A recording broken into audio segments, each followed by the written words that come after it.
only operating one, operating a successful one. And he relayed to me some of the story that Ruthie just shared with you, that even right away when the company launched online, people were like, hey, can I just come and see this stuff? Neil and Dave used to host people literally at his apartment in Philly. They would come and try stuff on off of his dining room table. And that was really kind of the first iteration of brick and mortar. They got an office, had a little showroom. Office had to get bigger because business got bigger, showroom got bigger.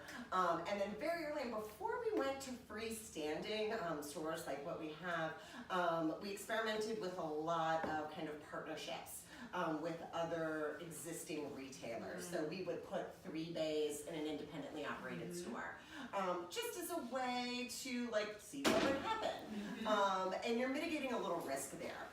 You're not signing a 10-year lease and spending thousands, hundreds of thousands of dollars. Overhead's much lower, and it's a little bit more of a controlled environment. You're finding a like-minded brand in the marketplace to what you're doing, whether or not for us it's a do-good component, they're interesting culturally, they're involved in the arts, or whatever's kind of important to you and your brand. Sometimes that's a really exciting way just to kind of see if brick and mortar is going to work for your business. And again, kind of mitigate some of those initial risks. For us, it worked out great. We tried one of our early ones. I think our first one was Perishing Trust in San Francisco. But one of our other earliest ones was in OKC, in Oklahoma City. It was actually one of our first 2 showrooms. We now have over 85 stores. So yeah, we had a showroom in Oklahoma City of all places.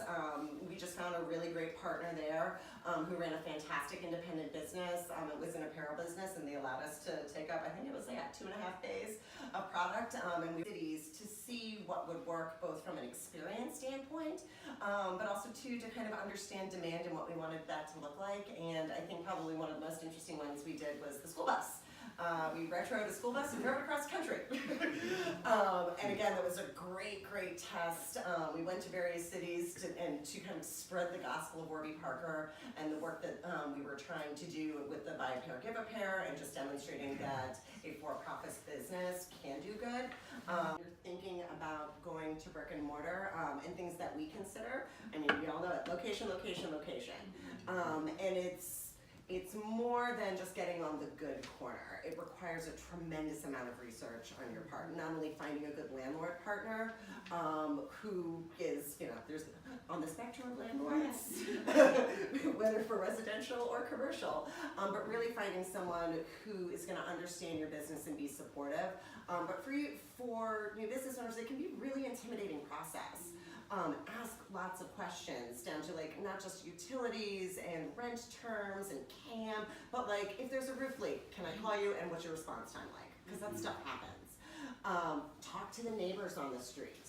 The other local businesses or large nationals, depending on where you're looking at. By and large, people want community, which is one of the reasons we wanted to come to Over the Rhine, because it's such a wonderful community here, and the work that you guys are doing in Cincinnati was really a kind of place that we wanted to be. And when our real estate team deploys into various cities and looks, they want to see that. They want to see that it's a growing environment, that it's vibrant, and we're not afraid to go in early.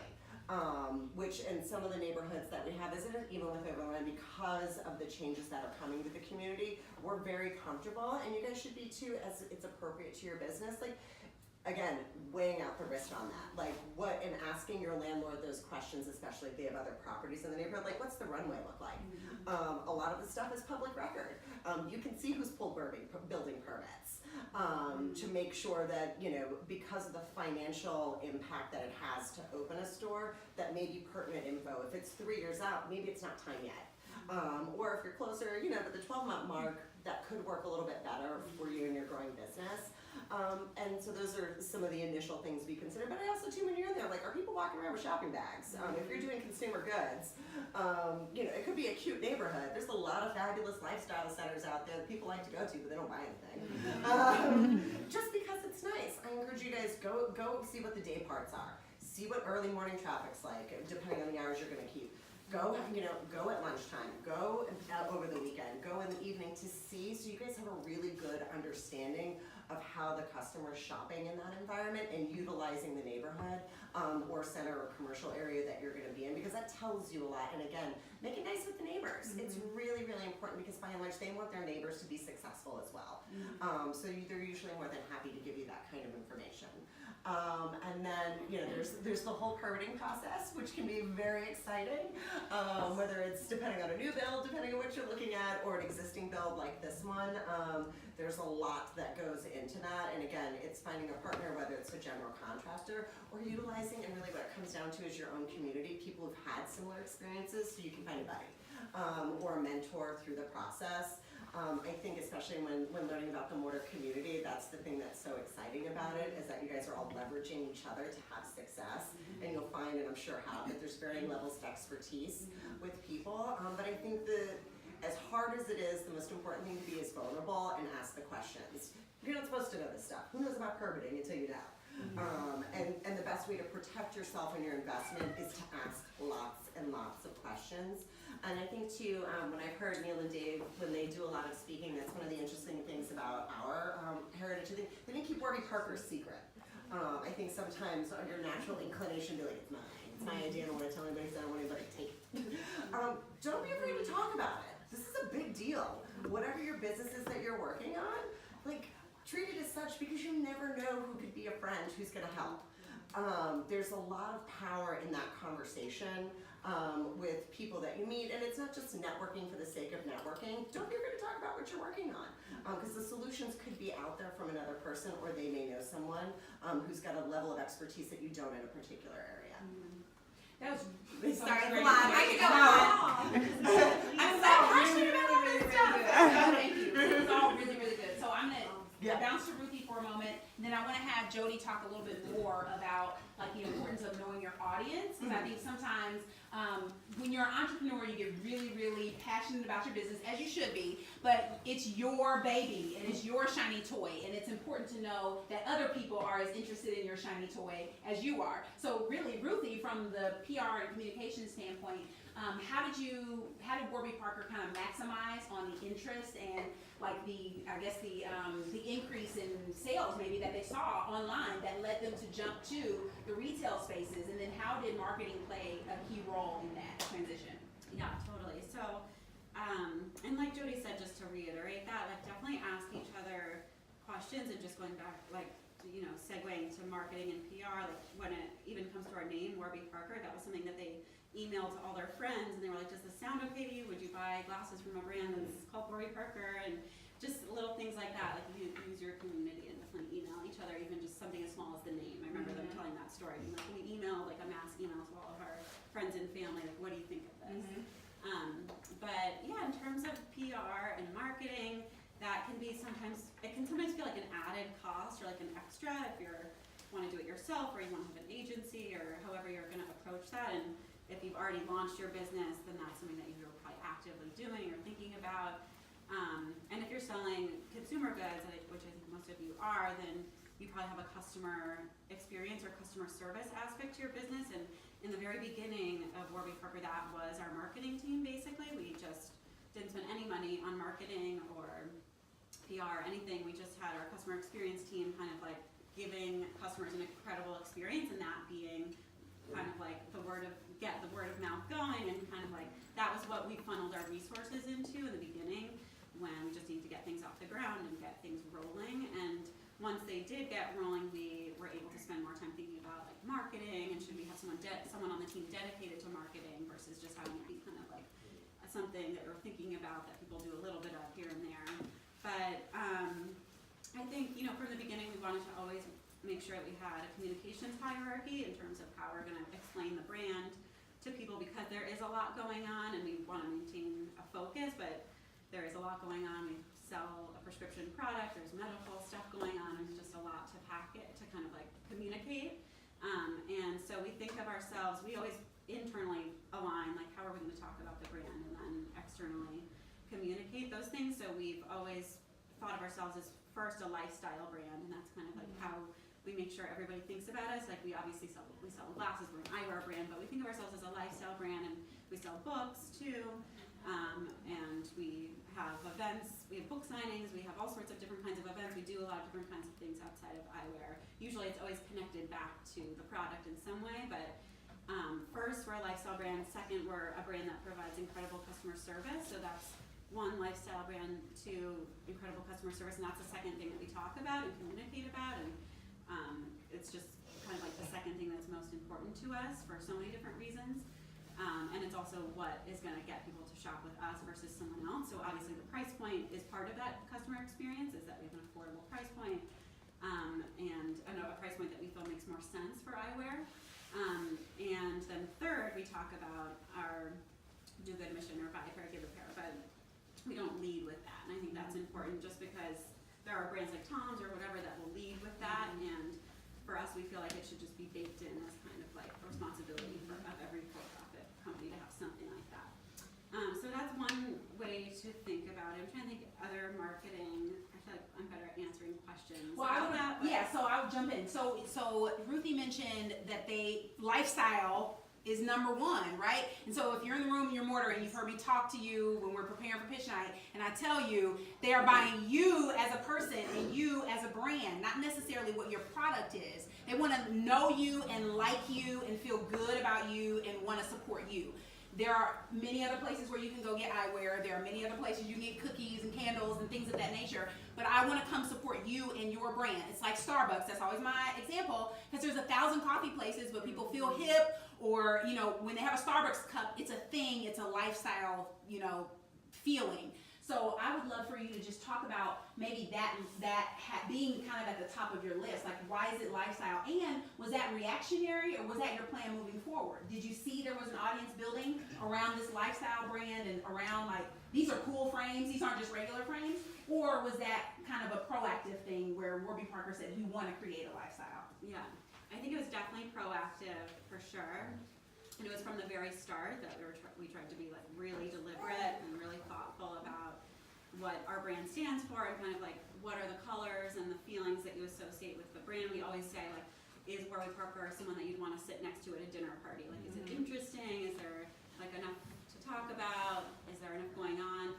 And I think it's been very proactive. We try and do everything we do. We try and tie it back to kind of like one of 4 different brand pillars. So for us, I think that you can help me out, Jody. I'm the PR person. You should really know this, but It's a lot to it. Literature, film, art, music. music. So We're hired. These 4 brand pillars, and so any project we do, any initiative that we do, we try and ask ourselves. Those are our filters. Like, does it tie back to one of those 4 things? And there's times where it doesn't, and we'll still do it, but we try, like, every collaboration we do, every collection we launch, every like event we have, we try and like tie it somehow back to those things. And if it's not tied back to one of those 4 things, we'll tie it back to one of the 3 communities that we consider ourselves a part of. So one is tech, like startup tech world, and then another is social entrepreneurship or do good, and then the third would be, oh my god, I really should know as a PR person. There's a third, tech, do good. I think it's the artist community. And like the artist community. And so I'm just in the store. those are kind of like our, I really know that. There's like, those are kind of our filters. So everything you do should be deliberate, and it should be kind of like, it should make sense to your consumer. So for us too, we have books in our stores which could feel random or weird, but there's that inherent tie between glasses and reading and learning. And so it kind of like makes sense, and we're not selling like random stuff. We're selling something that does tie back somehow.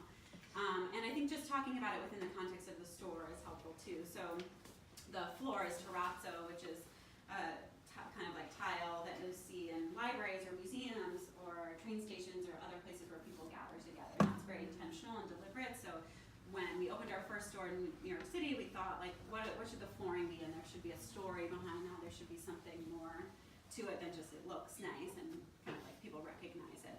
And then the design of the space, also it should be something that people talk about or like go home to their family at dinner and want to bring up because it was interesting.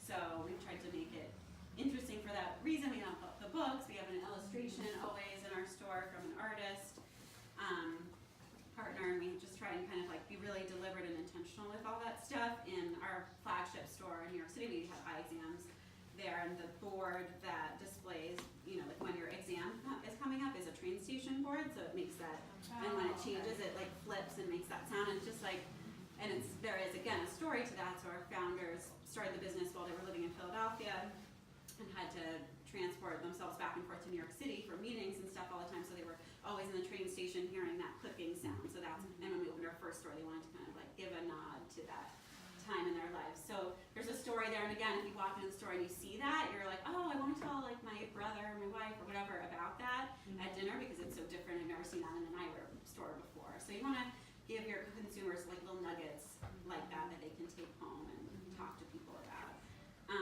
There's so much else. I'm trying to think, like just general PR and marketing. I mean, it's really important if people don't know about your brand and they don't understand like what you're all about, they don't have a reason to shop with you. So I think telling your kind of like full story and having that story be really built out and really like clear in your mind in terms of what are the like 4 things you want to always make sure people walk away from you knowing about your brand. Like for us, it's always $95, even though it's more or less $95, but we always lead with that's clear and easy to digest. We were started by 4 friends in 2010. That's like something I always make sure I always say. Buy a pair, give a pair program, I make sure I always include that somehow. And so I'm always going through that checklist in my mind, like those 4 things that you want to just make sure whoever you're talking to is able to walk away with. And I don't know, there's so much. I know, and I'll add to what Ruthie's saying. I think that a real big part of our culture, and I would encourage you guys to think about it as you're thinking about your own business, it's all about experience now, right? Like, it's talked about in this big, heady concept, but when defining what your brick and mortar thing is, your business, especially if you're going from online or if you're just going full on into brick and mortar, you've got to have a real clear vision of the experience and why it's different than somebody else's. You can buy glasses at a lot of places. A lot of you have been to those places. So okay, great. There's nothing wrong with those experiences, but how is ours different in our minds better? But it's all about access and choices. We don't necessarily compare them, but there is a comparison to be made when thinking about it for your own personal business. What are you creating that's different? There are lots of stores that sell handbags. What's your position on that? Is it the way your store looks? Is it the level of service? Is it, the music you're playing? Again, and I think this goes back to what Ruthie was talking about, a full branded experience, and having that mapped out, almost as granular as you can get it, will be very beneficial too when you're going to investors or when you're looking to select real estate sites, when you're thinking about the PR and marketing piece. You have to have an incredibly clear vision that's got some pretty good guideposts on it, so at least when you bump up against one, you're making a conscious decision to go out of it or say, nope, I'm gonna stay right here. That's not something I'm gonna do yet. So for us, when thinking about what we wanted our stores to look like, tying it, just kind of the Warby Parker experience. Our name is Warby Parker. They're 2 characters from a Jack Kerouac novel, and the guys have been going through like lists and lists of names. They'd email their friends. They're like, no, I don't know what that weird dolphin name is. Like, I'm not gonna buy glasses from that person.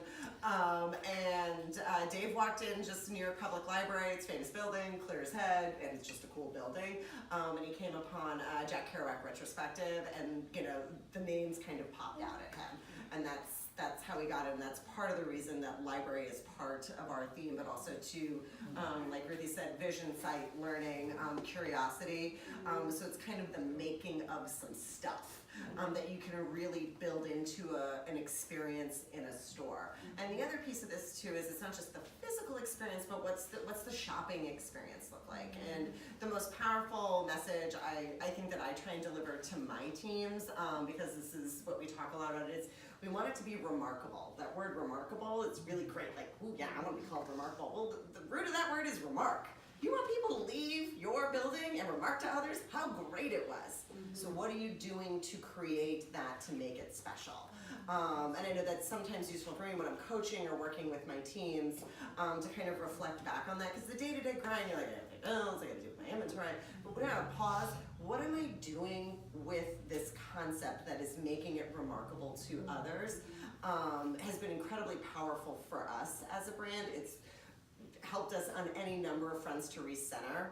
On occasion when there's like a lot of decisions that have to be made, or when you're vacillating between one or the other, finding your center about what your core values are as a business owner and what your business stands for can be very, very helpful, but knowing it on the front end will definitely guide you into making some better choices and assessing risk appropriately.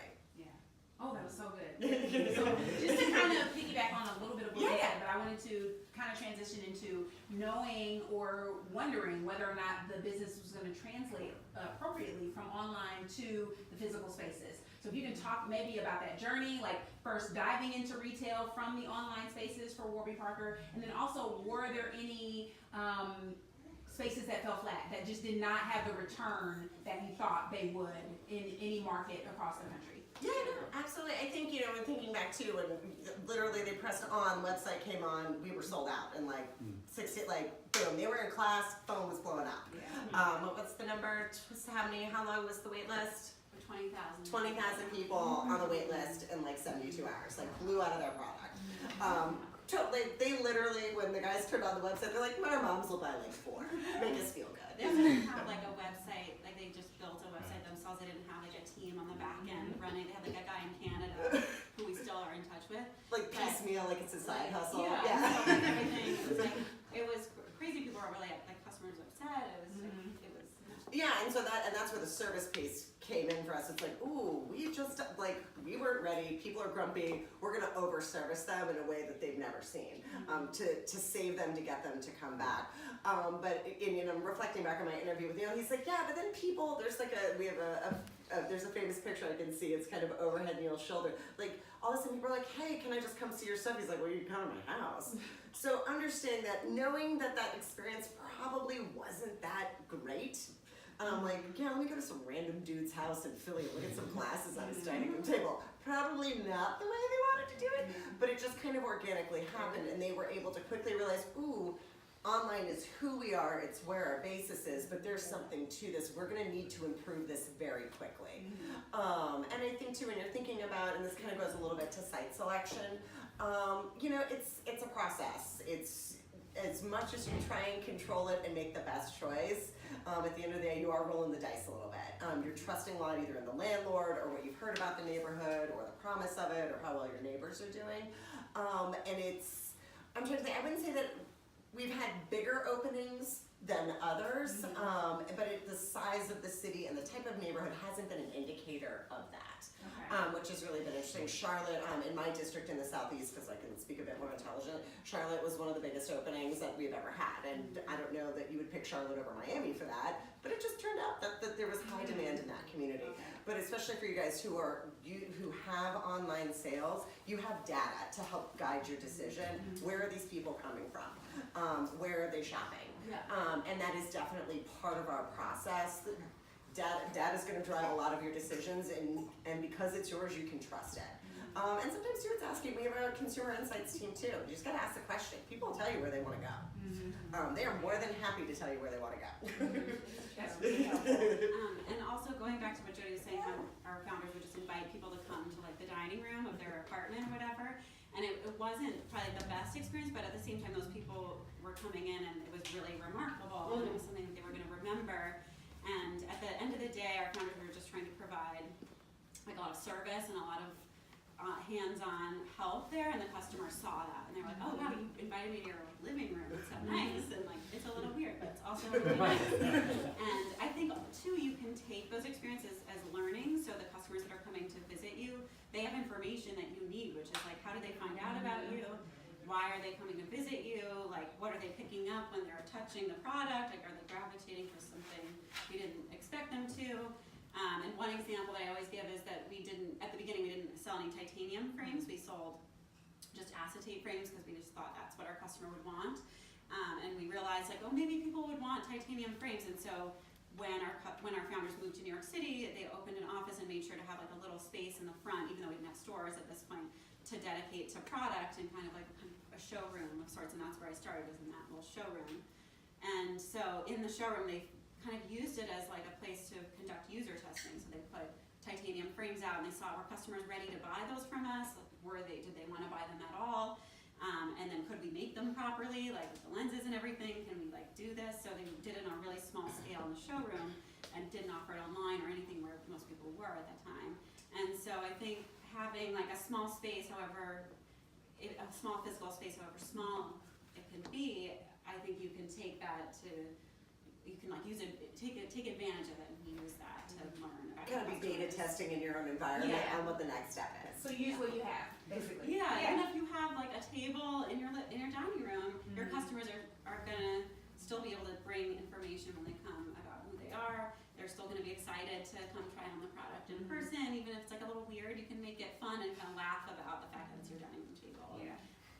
make that part of your story, that like, I'm just getting started, and so I have my product here, but I'm so excited that you wanted to come by, just like make it work, and that's the way this business started. Now we have stores. And so nothing is too small. Like there's no Yeah, start that's too small, which is forever. amazing. Yeah. And I certainly have learned a lot about the brand. I didn't know about, people going to visit in the dining room. Like that's incredible. And I think it is relevant for many of the entrepreneurs in this room who feel like, oh, I have to wait to get to a certain point, or oh, my little brand, or no, like start where you are and use what you have. So speaking of that, Ruthie, I'd love, before we open the Q&A, because I'd love to take some questions, if you could just talk about using social media, using free resources to market your business, to communicate your brand, to talk about who you are as a person and as a brand, to tell your brand story, how important that is, especially as a startup. Totally. So social media is definitely a part of all of our lives now, and I think that a lot of customers are on social media. And one thing that we always like to say is that we're medium agnostic, so we're gonna tailor whatever it is we're doing to the channel. Like we're gonna kind of we're gonna be wherever our customers are, and we're gonna adjust to kind of be in that place. So a few years ago, that was on Snapchat. Everyone was using Snapchat, and we kind of like dedicated a few resources internally, like a person who would work on Snapchat and kind of like create content for that. And then slowly people started using Instagram stories, and that became the place where our customers were. So they were on Snapchat and we moved. And that's the same as online and offline. Like our customers, sometimes we meet them in person off the street and they don't know anything about us. Sometimes we meet them online first and then they visit us in person. Sometimes it's the other way around. So it's the same thing, I think, with press and social media and marketing. It's like, there are a lot of people out there that are still gonna watch the morning news or the nightly news or whatever, and you definitely need to reach those people too, depending on what your product is. But if you're like us and you're selling a product that pretty much anyone of any age is gonna wanna buy, then you're gonna wanna reach every person. So the print, like there's people still reading a lot of print media, and that will probably always read print media, so that's still really important. There's social media, like I said, so I'll talk a little bit about social media. We do have a team kind of like dedicated to that because it's so much work and because it changes so much. Like I said, Snapchat is like not a place that we dedicate a lot of resources anymore, just because we found just from the numbers that customers weren't on there as much. But I think the key is to just be really, again, thoughtful and deliberate about what you're saying on social media, and make sure that if someone goes over to your page or whatever, they recognize it as your brand and as your company, and that there's like a thoughtful, creative vision there. So some of you maybe are really like creative and that's your strong suit. Some of you are really like business oriented or finance oriented. So like if that isn't your strong suit, find someone who can be your creative partner, so you can be the one who's organized in finances and inventory and all that stuff, and they can be a creative partner, because it's oftentimes hard to do both those things at the same time and do them both well. So find a partner. That's why we have co-CEOs, because one of them is a little more like creative and design and all that, and one tends to focus on technology and our customer experience team and inventory and all that stuff. So even with social media, I would say like find a creative partner if you feel like you can't do that yourself, and make sure that you have a clear vision and that your customers really go to your page and know immediately. Again, like if they sat next to your brand at a dinner party, would they be able to like kind of describe that person to you? And I think on social media, there's so many things, there's so many like ways that you can engage with your customers, but it's also important to like pull back a little bit too. I mean, I've gone to conferences at the Instagram office in New York City, and they tell me like just post so much, post all the time, that's what you want to do. But I think it's helpful to also just curate things, and I know that that's big now, but be just clear. I think it's like anything, it's in your story, you want to be really clear about what you're selling, why you're selling it, what the price is, just those really basic things. I think on social media it's no different. You want to be really clear about who you are and why you're selling your product, and again, what Jody was saying, why you're different. So like it should be pretty immediately clear when they go to your Instagram or wherever it is, how your page is different from the person who's also selling that product. And I think one thing really early on too that we found was a lot of customers used to be on Twitter, and they still are on Twitter, but people would ask us customer service questions over Twitter, like my glasses don't fit, or I need an adjustment or something like that on Twitter, and we want to engage with them. We wanted to answer every question, and we found that 45 characters at the time, it was only 45 characters, just wasn't enough to reply sometimes about like all the stuff we needed to tell them, so we started filming short video clips on YouTube, and then we would tweet the link back to them, and we would find that those links to the customer service answer would get like hundreds of views when it was an answer to something like, when are my glasses gonna ship, or like something so boring and just like not super, and you would go on YouTube to watch a video about someone, a random person you don't know, just talking But about. you can go down the rabbit hole and do it now. They're still, honestly, still there. If you Google like Warby Parker or anything on YouTube, you'll see there's just videos of our customer experience team. But we found that that was just like a really unlikely way to engage with people, and it was something no other brand was really doing at the time, eyewear or otherwise. And so just think really kind of like have a beginner's mindset too. Don't get kind of like, don't put your blinders on and just think like, oh, everyone tells me I should do it this way, I should do it that way. Think like, is my customer getting what they need from me? Are they getting the answer they need from me? On Twitter, we were like, this isn't working, so we used YouTube because that was easier and tweeted the link to them. So I think it's being creative too and thinking like, pulling back and just saying like, what is best for my customer, and probably always tying it back to customer experience. So thinking about their experience on social media, like, do you reply to all your comments? Like things as little as that. Like, it's really important to reply to almost anyone that engages with you, unless it's really, really negative and without if there isn't like constructive criticism there. If there is, engage with them and talk to them about it, and just make that a priority, even though it can be a lot of work to respond to comments or like other people. If other brands are being really supportive of you, go and like make sure you like all their stuff too, and just like make sure you're doing that little. It takes so much time, but if you can't do it, hire someone to kind of dedicate their time to that, because it can be really worthwhile. Yeah, I think that's important, and that engagement piece is really important as well. So making sure that you're responding to your customers or potential clients' needs on social media. I do see that sometimes. You'll see, entrepreneurs or brands who are not responding to people, and they get upset. They feel like they are not being tended to, and they will not support you, and they will tell all of their friends not to support you because they didn't respond. Yeah, it's not the good remark. Yes. So you don't have that. So yeah. Well, thank you, Jody and Ruthie. So we want to take questions. I hope you guys have amazing questions that we would. Yes. I have one. Oh no!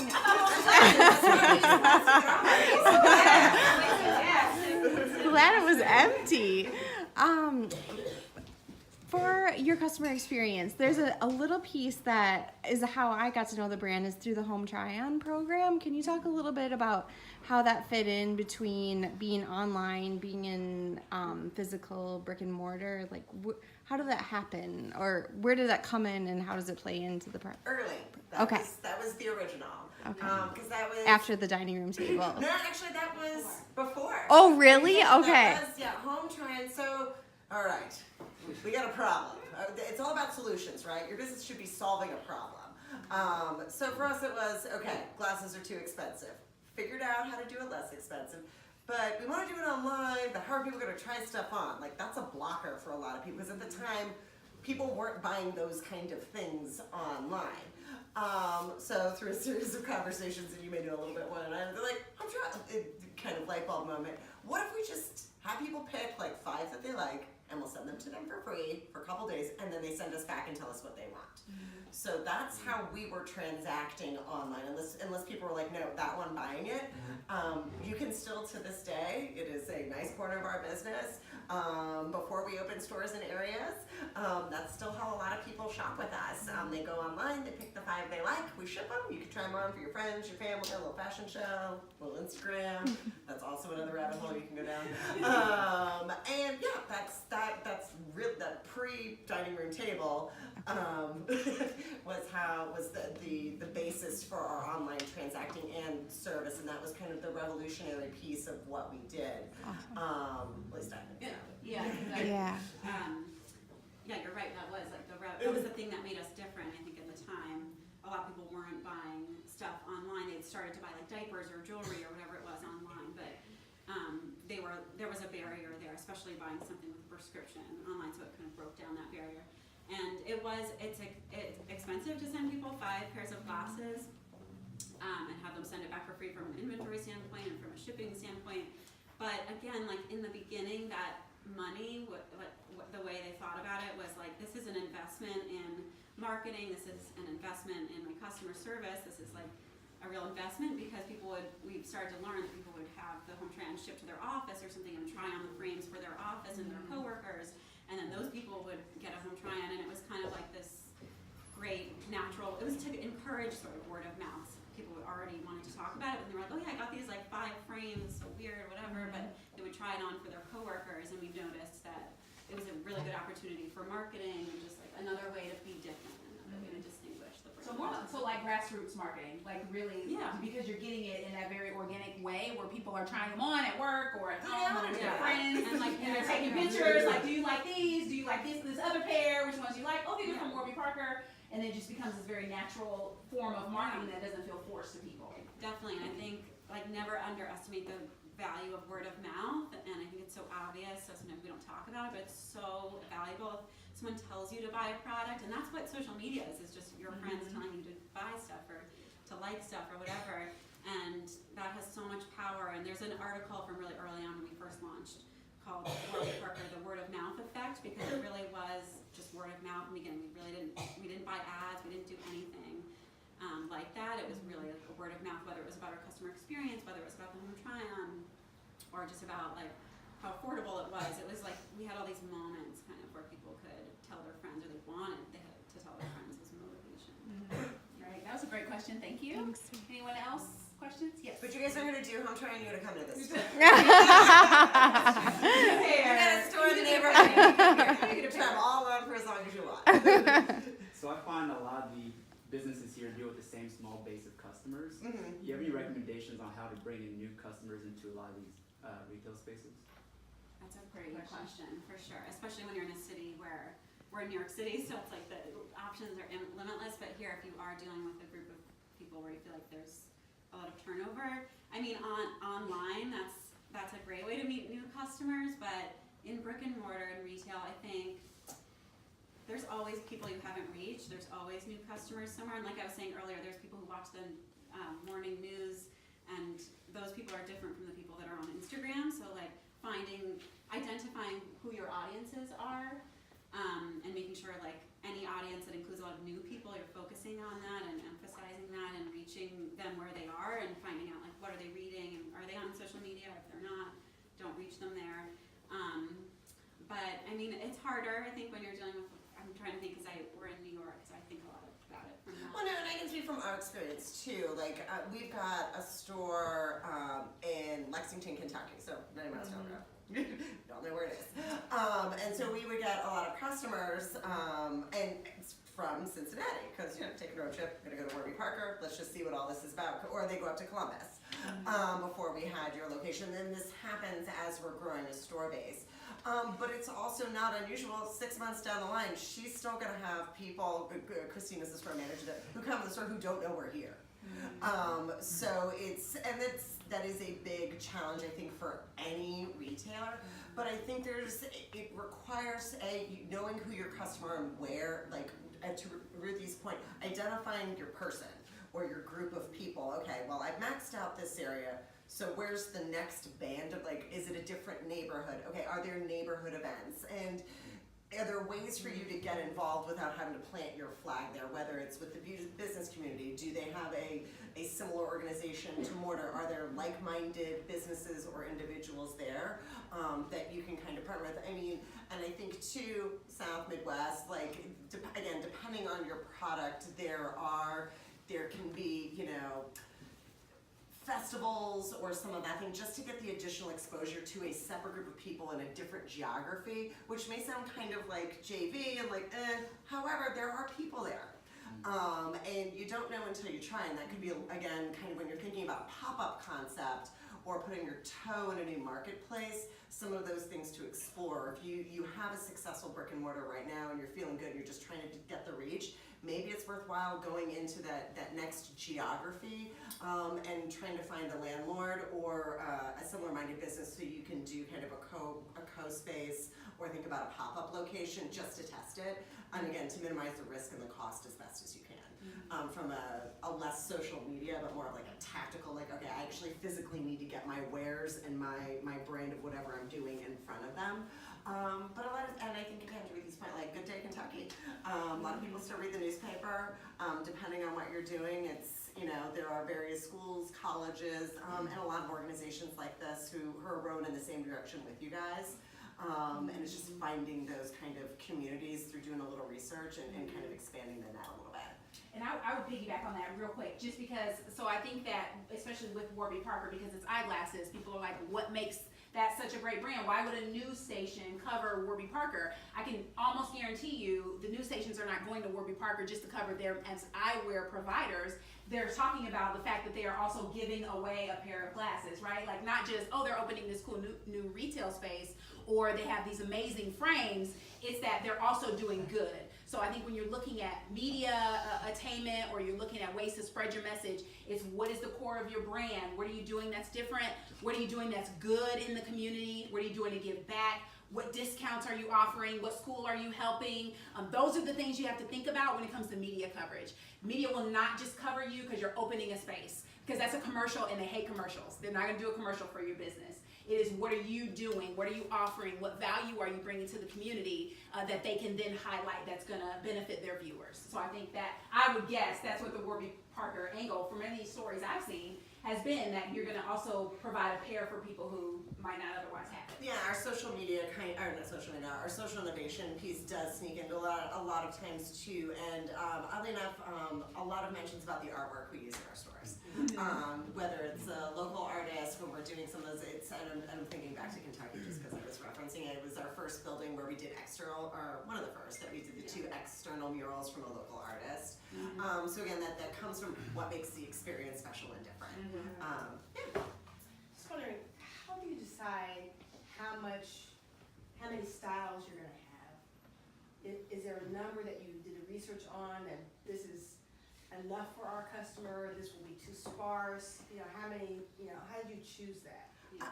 A lot of learning. I wish Kim was here. Kim, It's definitely, like Jody said, a lot of learning. I think in the beginning we had a very small product line, and I think it was really important in the beginning that everything was really focused. So that goes from like customers to the people that are working for you, or even if it's just yourself, making sure that you're focused and that you're not distracted by like selling 100 different things when you're first starting out. So we didn't even have prescription sunglasses or regular sunglasses when we first launched. I think we had like 12 products or something like that, 12 pairs of eyeglasses.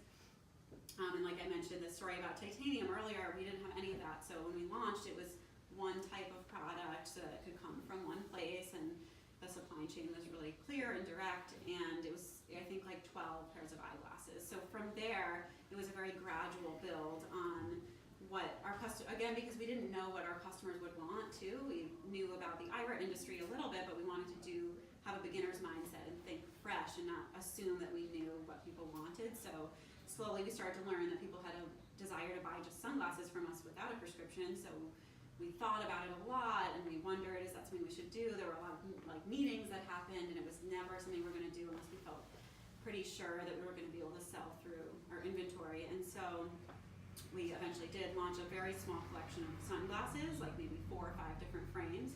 And so then we had like 15 or 16 frames that we were offering, and now we have over 300 SKUs that we offer. But it's just because the scale of the business. And I think that's the one thing that I always remember from kind of early on, is that it's important to stay focused, and it's better to offer your customers great customer service than it is to offer them tons of different products. And it depends what you're doing, but usually that's true. And Apple, I think, is a great example of that. Like, they just offered, in the beginning, it was just like the iPhone and the computer, and they were basically doing just 2 things, and they were just doing them really, really well, and like focusing kind of all their resources on those 2 things. And so with products, I feel like that was what we thought about it for a long time. And when we had the resources, we thought, okay, now we can see, again, like with the titanium, it was very much mitigating risk and learning and iterating, thinking like, I think we tested different price points because it's a little more expensive to create titanium glasses, so they had to be a little bit higher of a price point. We wanted to know, are people comfortable to shop with us at that price point still, because we've offered $95. And so I think whenever you are thinking about launching new product or expanding what you already offer, I think it's important to be just super, super careful there. Mm-hmm. But yeah, I will say from a physical standpoint though, we've, I I'm sure the product strategy team has like a magic number of SKUs, they just don't tell me what it is. But we have identified that in our stores, that how many bays we need to have in order to accommodate good flow of traffic. So it's thinking again tactically about the physical space you have and using what you have, and being very mindful about that. We know 12 bays is kind of the magic number. For less than that, we're having to make some compromises. More than that, that's fine if the square footage can handle it. But anything less than that, we have to make some decisions. And sometimes we do. We're like, okay, for this particular location, that makes sense. Or we're going into this market. This is the real estate. It's got all this stuff. We need to have a bigger footprint, and there is real estate available for that. Thank you. Yeah, sure. Great question. Yes. Yeah, you guys talked a little bit about doing events in the brick and mortar spaces and the book signings. What's sort of the strategy behind, how often are you doing events? How are you getting involved with those? Well, first and foremost, whenever we open a retail location, because we open in so many different cities, our first priority is to connect with the community and make sure that we're being really thoughtful. Again, like coming in we're not from Cincinnati or anything, so it's important to connect with the people who actually live here and who are business owners here, and that's always our first priority in terms of like events or dedicating our resources there, because it can be helpful again just to have be part of the community. I think it's good and helpful. And then when it comes to partnering with other organizations or whatever and doing other events, I think usually either we're doing an event ourselves to celebrate a collection or to celebrate something concrete, or we're doing an event with a partner to celebrate something that they've done, or for them to help us celebrate something that we've done. And so for us, again, like I mentioned, those brand pillars that we have, it has to tie back to those. So whatever that is for you, make sure it ties back to that and it's very clear to your customer why you're doing something. So for us, we do book signings because, again, like Jody's told the story of Dave walking into the library and the name came from the library, and then glasses are often associated with reading and learning. And so having a book signing just makes sense, and you don't even really have to say why. The customer just sort of like understands that it makes sense. And if an author is launching a book, we'll do a book launch event. I'm trying to think what other stuff we do that's creative in terms of events. I think partnering with people is so helpful. That the goes without saying. Yeah, the Buckhead launch event that we did, actually ended up bigger than we needed to be. It was with Bittersteiner. It's an online blog, a literary event. It's literally about bartenders in the South and the stories they hear while they're working bars. So it's, and again, that made sense because the store was opening in Atlanta. It is journalistic. I like a good time. So there was a nice mix there. But I think I have a good example. Oh, what do you got? I'll tell a story from when we first launched the brand, maybe like 2 years in. We wanted to do something during Fashion Week in New York, which is usually expensive. You need a huge partner, and it's like a whole thing. And so they were like, how can we do this for little to no money, and like how can we get attention and make it different? So they sent just kind of like a cryptic invite out to a bunch of editors in the city, being like, just meet at the New York Public Library at 4 p.m. or whatever time it was. And they got, like how many ever, 10 or 15 people to show up at 4 p.m. and then they led them into the library, into this room of the library where you're allowed, anyone can sit in there. So we just had team members go and sit in there for the whole day to reserve the seats, and we designed these books that had the names of the frame printed on the outside, so it was this really visual moment. And we had those kind of tucked under a table, and then once the editors were there, we had models come in. Again, like we didn't have to pay them the whole day. We just had them come in for an hour to sit at the table, and then they opened the books and they all put on glasses, and it was like this really visual moment. But like super gorilla. The library did not. At the appointed hour, they were all like. Yeah, there's these like beautiful pictures in Vogue and all these outlets that came. They were like, "Whoa, this was so different." I would never thought to have done that. And there were all these pictures everywhere of the models with the books and with the glasses. And again, it tied back to the library and to the New York Public Library specifically.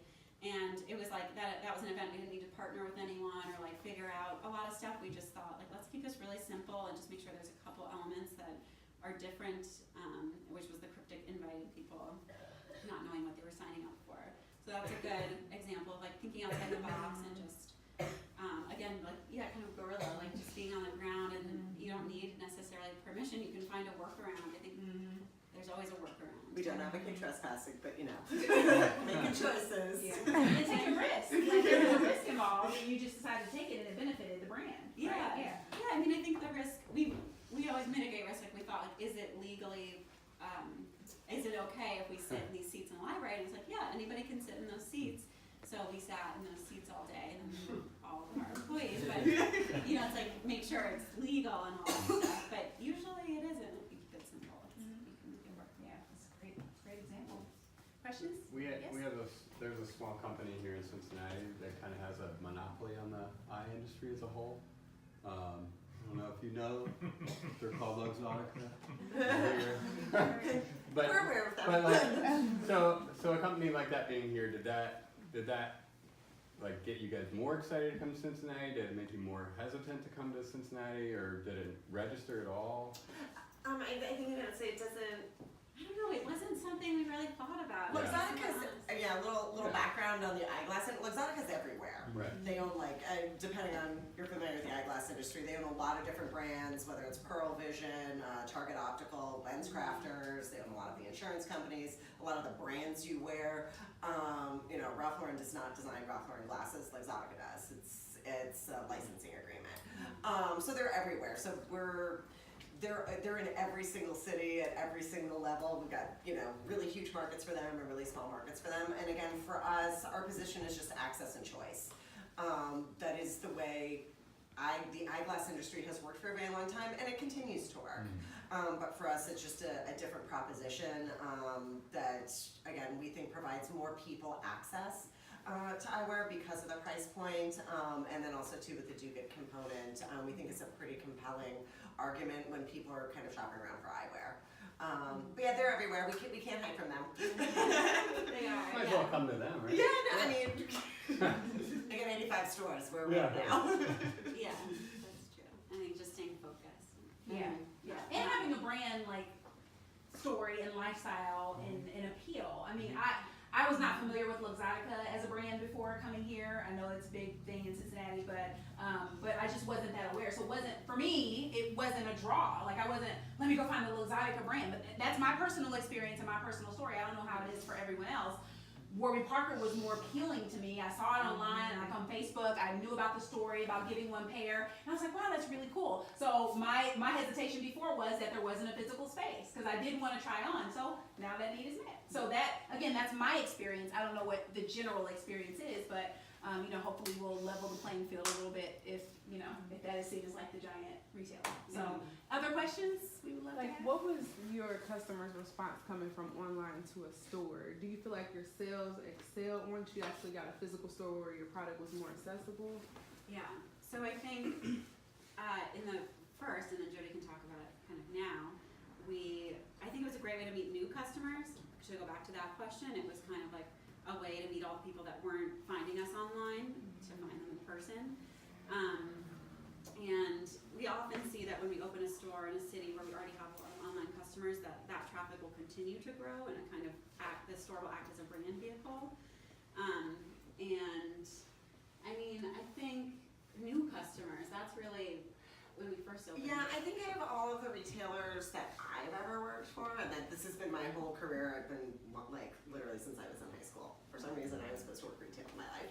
Out of all the brands, and especially as internet shopping became the way we all kind of transact and purchase goods, more times than not sometimes, we are really channel agnostic. Like it all goes to the same place, whether you're buying it online, buying it at a store, or you're calling our customer service team because you just want to talk to a person. Our goal is to meet our customer where they're at and to make sure that the experience is full and remarkable at each touch point. It's not unusual for our customers to do all three. And it really, like I said, our goal is to say yes to as many things as possible when it comes to a customer interaction.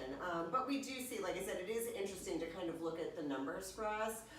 Once we get a physical location, it may dip for a second, just because you don't have to do home try-on anymore. You don't have to drive to Cleveland or Chicago, or really any place else. But then usually there's a very quick recovery because it's amplifying their awareness. So it's like, oh yeah, I went on the store and I tried on a whole bunch, wasn't ready to pull the trigger, watching Netflix, eat my ice cream. I think I'll buy those now. that, and that's okay with us. Because that's your preferred method of engaging with us. And what it's really done is it's encouraged us to continue to be innovative within the company. How can we make that experience better, whether it's improving the home try-on experience, improving our website and our landing pages, what information do you guys need? It challenges us in the store to make sure that we're fluent in how all of that works. And because we do strongly identify kind of with our tech brethren, we have a full tech team we've developed our own POS system. We didn't buy it off the shelf because we wanted it to be very unique and we wanted 100% control over it. So all of that feedback that we're getting from the customer at various channels pushes us, to answer questions for the customer who likes to shop online, for the customer who likes to shop in the store. But at the end of the day, it all goes into the same spot. Did that answer your question? I got a question. What did you find? How often is it good to send out emails to your email list? And when do you send out emails? Like only when you have new products to remind them that you have products? Like so you won't be a bother, but Yeah. That's a great question, and that's so important, I think, when It we're is. talking about social media. Earlier, email marketing is so important. and it's different. Yeah, it's super different. Yeah. And once somebody clicks the unsubscribe button, well, they're gone forever. Like you'll never see them again unless you see them in a different channel, which is in the store or online or wherever. But once they click the unsubscribe, they're gone forever. So I think the first thing is to think like, how can I avoid people from how can I make sure people aren't going to click the unsubscribe? So we do a lot of different things. There definitely are like ideal times and days, and depending on like what you're emailing about, zip codes. So if you're emailing here, maybe there's something you're doing that's particularly interesting to people in even a wider zip code.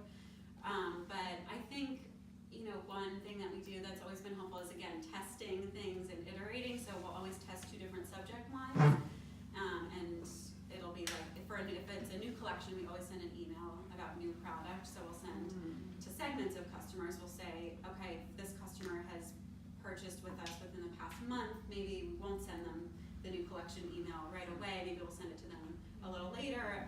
If it's someone who's just signed up for our email list and never bought a product from us, maybe we'll send them that email and like take the risk. And so we segment the customers a lot. And when we have those segments, we can send different subject lines or even different copy to those people and see the click-through rate, like how many people from that segment opened the email, how many people from that segment clicked through to the website. And that's a really, again, like gathering data from your customers. They're giving you information anytime they do anything. So if they open your email, they thought like the subject line or your name or whatever it was interesting enough to open it.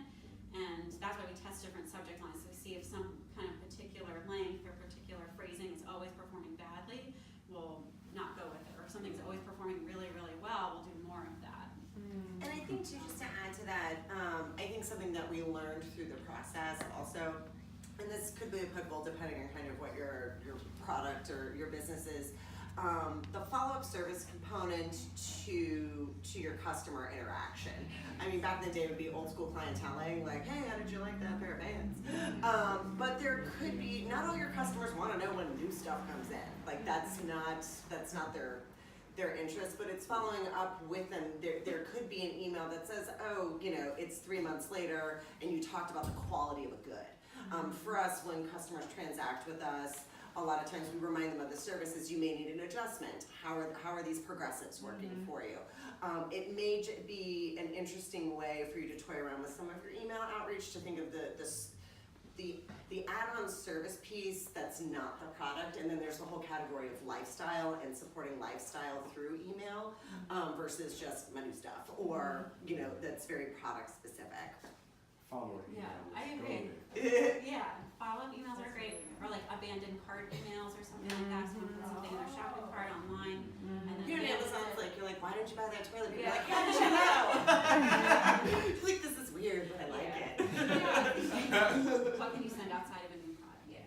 And I would follow up on that too. Are there resources like that available for someone who might be running it by themselves? You know what I mean? Like they don't have a team of PR communications or research or whoever. Are there some very simple streamlining tools online that are available where you can schedule a follow-up email or, you know, pick your certain audiences for certain subject lines and whatever else to go to. Yeah. I think there are services like MailChimp is one of them, like on the podcast, MailChimp is great because it is simple and you can just like schedule emails and all that kind of stuff. I think any service like MailChimp or like, I'm trying to think of those other, if there's any other concrete examples. I love MailChimp because they're in Atlanta. But there's services that will aggregate emails for you and schedule email sends or whatever. And if you're like really small and just starting out, you can just like BCC 10 people at a time or whatever it is, or even like take advantage of the fact that what you're doing is still really personal and send like a personal follow-up email, just like, oh, I'm the founder and I just wanted to check and make sure you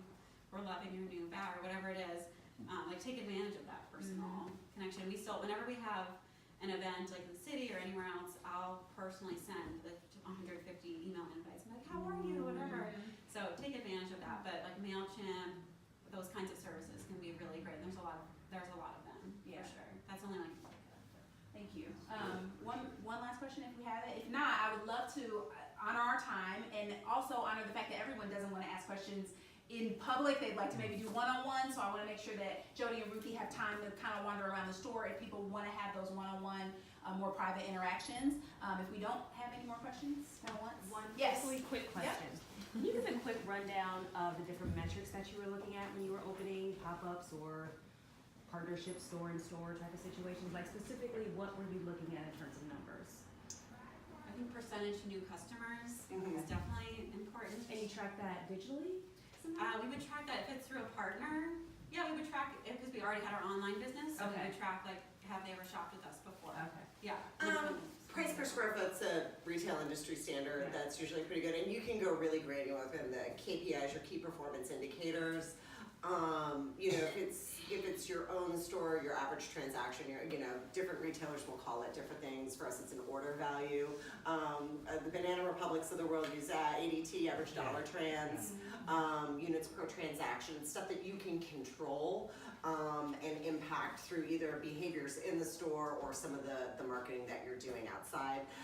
Conversion rate's something a lot of retailers talk about as well, but I think it's mixed on that. The equipment, my guess is expensive, just to get the traffic counter, because you can do a manual count, but it's not going to tell you anything. We But used a manual count. I I started at Warby as like a part-time showroom associate, and I used a manual counter. So you just use the manual counter and then look at the end of the day sales. How many transactions did you have? How many people actually bought? So yeah, those are some, but I would say new customer capture is really interesting, because that's I think really dictating kind of how word is spreading and how people are finding you.